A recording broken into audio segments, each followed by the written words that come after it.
আসসালামু আলাইকুম ভিউয়ার্স, আমি এই মুহূর্তে আছি যশোর বেনাপোল কার্গো ইয়ার্ডের সামনেই।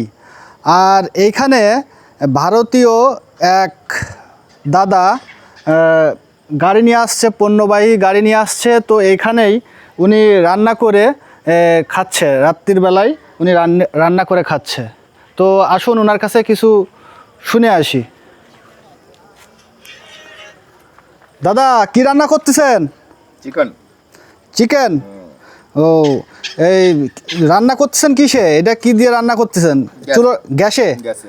এই মিনি গ্যাস? ভারতীয়? ভারতীয়। ও, আপনার বাসা কোথায়? আসানসোল, ইন্ডিয়া। ইন্ডিয়া? আসানসোল। আসানসোল? আচ্ছা, আপনি এই কি নিয়ে আসছিলেন? এই বাংলাদেশে কি নিয়ে আসছিলেন? আমি গাড়ির ফিল্টার নিয়ে এসেছিলাম। গাড়ির ফিল্টার? পার্টস। ও, ফিল্টার পার্টস। তো ভিউয়ার্স, আপনারা দেখলেন এই যে দাদা ভারত থেকে এই গাড়ির ফিল্টার নিয়ে আসছিল। দাদা কিন্তু অল্প অল্প বাংলা বলতে পারে। দিল্লির থেকে নিয়ে আসছিল এই ফিল্টার। তো এই যে তার গাড়ি, ভারতীয় গাড়ি, এই ভারতীয় গাড়িতে করে উনি কিন্তু বাংলাদেশে গাড়ির ফিল্টার নিয়ে আসছিল।